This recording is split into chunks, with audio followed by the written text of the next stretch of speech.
What up, dudes? It's Gaz, and welcome to the WARFRAME video. So today, we're going to be talking about how to prepare for the Sisters of Parvos update. Keep in mind, we don't have an actual release date for the Sisters of Parvos update. That's where the CORPUS liches, or as I like to call them, Koopa liches, are coming from. And we'll also be getting the new WARFRAME, which potentially could come from the Vet Kids on Fortuna. We're going to talk about how to get prepared for it. It will basically be a bunch of new CORPUS lich weapons and some other things as well. So we're going to go over that, what you should do if you want to be prepared for it the day it comes out. And as far as the release window, we're getting the dev workshop on the gun buffs and melee nerfs on June 16th, which is about 9 days from the day I'm recording this video. So it will come out after that. I'm guessing late June, early July, because it's supposed to come out before TennoCon, and TennoCon is mid-July. So expect it like first week of July, last week of June. That's the kind of release window I'm looking for here. So you'll have plenty of time to prepare when we're showing you these types of things, how to prepare here. So make sure you're subbed to the channel before we get into it. And yeah, let's get into it right now. Okay, so I've got the Cynical list and the not Cynical list. So we're going to start with a not Cynical list here on things you can do to prepare for this new update, which will involve lots of liches. All right, so here's what you can do. You can, first off, farm requiem mods. Now, the reason you want to do this is because these requiem mods are actually going to be how you're going to kill these CORPUS liches, these Koopa liches. If you don't know how to farm requiem mods, I'm going to give you a crash course right now. So as you see in the gameplay on screen right here, I'm doing a Kuva Flood. These Kuva Flood missions are unlocked you after the War Within, and we'll talk about this Universal Requiem in a second here. Once you beat a Kuva Flood, which is the higher level version, there's Kuva Siphons and Kuva Floods, you have a guaranteed drop of a Requiem Relic. There's 4 Requiem Relics, like basically Requiem Relic 1 through 4. And they have different types of Requiem mods that drop from them. As you can see in this picture right here, these little weird icons, those are called Requiem mods. And the placeholder Wildcard Requiem, which DE did forcefully remove from my account, will be a new Requiem mod they're adding with this new update. We don't know how it will be obtained, but the way you can look at it is like basically, like let's say Requiem Relic 1, that will drop Zata and Vo. I don't know if that's actually what drops, but there's 2 Requiem Relics per, or 2 Requiem mods per Requiem Relic, and you basically just need to, it's RNG, whichever one you get. They are uncommon drops in these relics, so, and the other drops in these Requiem Relics are kind of garbage, so you're not really trying to go for them, as you can see right here. So here are the drops from these Requiem Relics. Requiem Relic 1 has Zata and Loke. I was close enough. We got Riven Slivers, 1200 Kuva, and Amber Star. These 2 mods only come from these relics and an Exilus weapon adapter. I've never actually built one of these ever because this takes a forma and a bunch of time. So yeah, if you want to refine these, I'd say go for either Flawless or Radiant. I guess you could maybe do Exceptional too, but the chance for the Exceptional doesn't really increase that much. So probably go for Flawless or Radiant to make it so you're having a higher chance to get these silver parts, because that's what you want. You want to get, I'd say get at least 5 of each of these. There's 8 different mods, not including the unreleased Universal Requiem. So yeah, you beat the Kuva missions. You can also do a Kuva Lich Hunt, and when you stab the thralls in the Kuva Lich Hunt, they have a small chance to drop a Requiem Relic as well. That's your obtainable sources from this. You can also buy them from people in trade chat, I guess, if you wanted to, but you don't really need to do that. I'd say if you're going to be buying relics from people in trade chat, maybe just buy the mods altogether instead. So do your Kuva Flood. They spawn once per hour. The Kuva Siphons, the lower level versions, have a 50% chance to drop a relic at the end of them. So that's something you can do. I'd say, like I said, get like 3 to 5 of each of these, because these mods actually have 3 uses per. As you saw on the image I showed, those 3 dots, if I was to use this mod 3 times on 3 different liches, that mod would be dissolved. As you can see in the bottom right corner, that's a dissolved Requiem. You can transmute 4 dissolved Requiems into 1 random not dissolved Requiem if you want to. So that's one thing you can do, and that's probably the best thing you can do is to prepare the update, since there will be lots of lich hunting.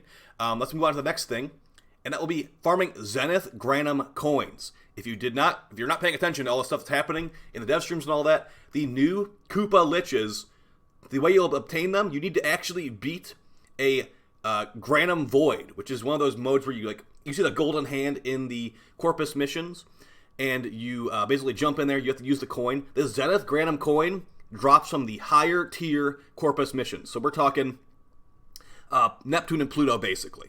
So I'd say the smartest way to get a bunch of Zenith Granum coins, and you're going to need a lot of them, because if you this is actually going to be pretty awful compared to what we're doing now for Kuva Liches.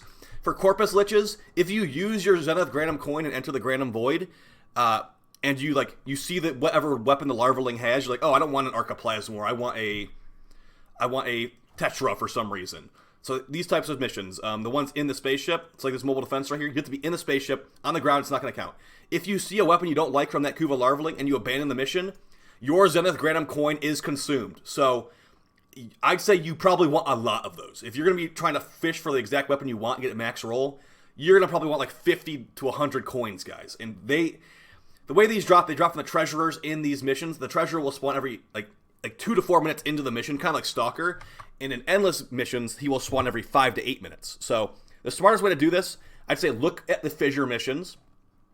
Look at the high tier fissure missions. So look for ones that are like on Corpus missions. So this one right here, Oceanum on Pluto. Is that in the Corpus ship? If that's on the ground, we don't want to do it. Let's see, where's Oceanum? It said it was on Pluto. It's probably right in front of my face. Okay, so this is perfect. Do the high level Axie fissures in the Corpus ship. You can open a relic, a normal relic, not a Requiem relic, and you can also get the treasure to spawn. This will be the best use of your time.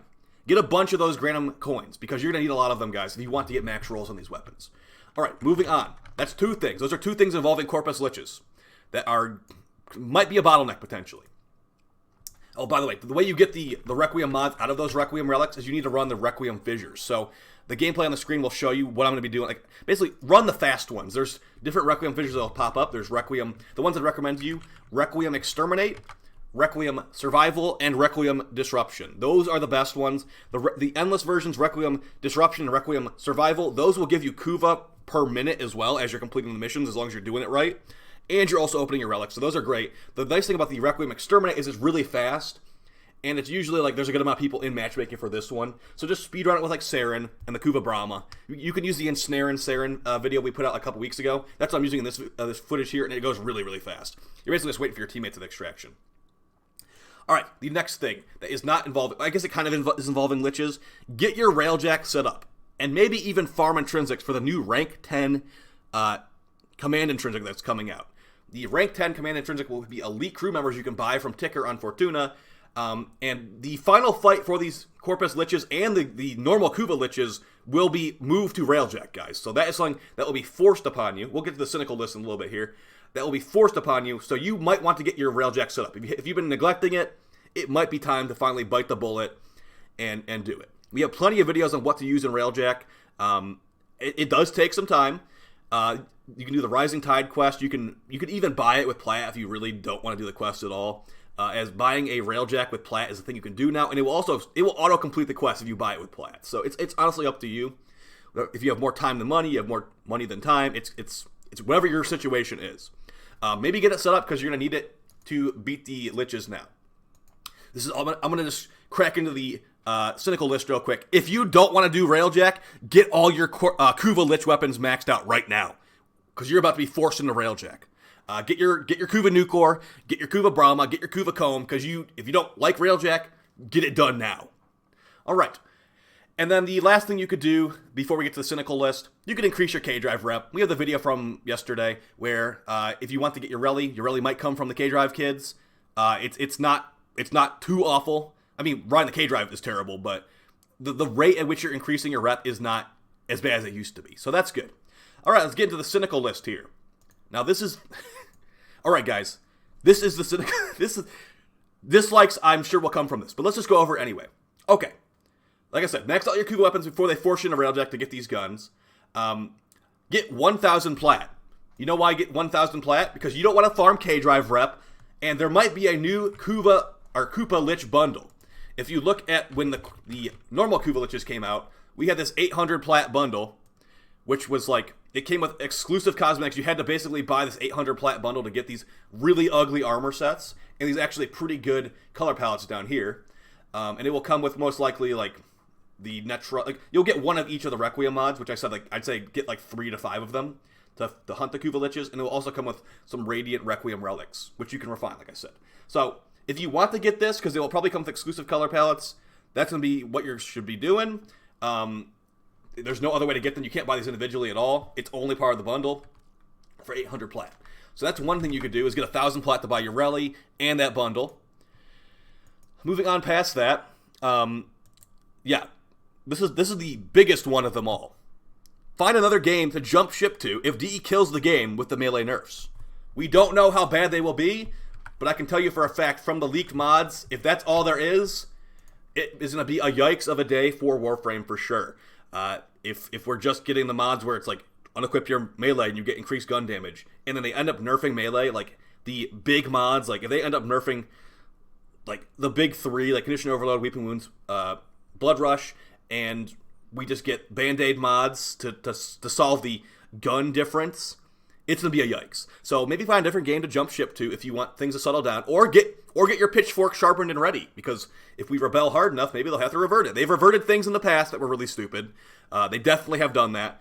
So yeah, some other games you can maybe jump ship to. You could jump ship to maybe Destiny 2, which is not the best game in the world, but it's a game you could waste some time on. My game I'm probably going to jump ship to if it's really, really bad is going to be Final Fantasy 14, which is an MMO that has a monthly subscription, which is really annoying, but there's a lot of stuff to do in that game. And I'm a big fan of Final Fantasy, so maybe I'll have to jump back in on Dragoon, finish some of those DLCs. A lot of people like Monster Hunter. And yeah, there's a new Warhammer Darktide game coming out. I'm not sure when that's coming out. I'm actually really interested in that one. We might have to play that as well. So, yeah, guys. Also, just look on Steam. There's lots of games usually on sale or free games. So, hopefully you found this video helpful. Like I said, the big things are basically farm your Requiem mods and get those Zenith Granum coins. That's going to be the big bottleneck, guys. The Zenith Granum coins are going to be a huge bottleneck because, let's say the Larvaling spawns and it has a weapon you don't want. You basically just wasted your coin there. There's no way to get it back. You could technically wait in the mission that you're getting the Larvaling to spawn in, but we're not sure if the Larvaling spawn will eat the Treasurer spawn as well, because the Treasurer and the Larvaling, they might be tied to the same thing. Like, maybe you have to wait for the Larvaling to die for a Treasurer to spawn. It might be like that. I hope it isn't, where you can just like endlessly run it. But I'd say you should definitely have some coins sitting around, like maybe like 50-ish, before the update comes out, in case there is some stupid bug where it's like, well, the Treasurer can't spawn if the Larvaling's in the mission, because I could see that happening for sure. Alright guys, hopefully you found it helpful. I'll talk to you next time, and yeah, take it easy. Peace!